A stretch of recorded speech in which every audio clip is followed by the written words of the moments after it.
Hello बच्चों, let's see the question and the question is which among the following is getting reduced in the following reaction. हमें यहाँ पे बच्चों एक reaction given है that Fe2O3 reacts with 3CO converting into 2Fe plus 3CO2 and हमें बताना है कि इसमें से कौन सी reduced species है. तो चलिए बच्चों करते हैं इस question को and first of all let's see the key concept for this question. तो यहाँ पे बात हो रही है बच्चों किसकी reduced species की. अब reduced species का मतलब क्या है बच्चों? रेड्यूस स्पीशी का मतलब है ऐसा substance that is undergoing reduction. Substance that undergoes reduction.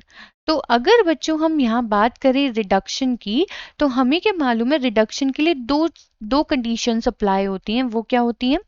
एक तो होता है बच्चों हमारा एडिशन ऑफ हाइड्रोजन, या तो सब्सटेंस में एडिशन ऑफ हाइड्रोजन होना चाहिए या फिर बच्चों दूसरा होता है that is the removal of oxygen, या फिर उस सब्सटेंस में से ऑक्सीजन रिमूव हो जाना चाहिए. तो हम उस रिएक्शन को क्या बोलते हैं? रिडक्शन. और उस स्पीशी को बोलते हैं रिड्यूस्ड स्पीशी.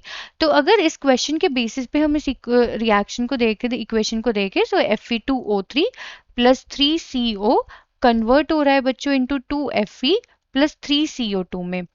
तो अगर हम यहाँ पे चेक करें हो क्या रहा है, Fe2O3 कन्वर्ट हो रहा है Fe में, यानी कि यहाँ पे क्या हुआ है बच्चों? Removal of oxygen.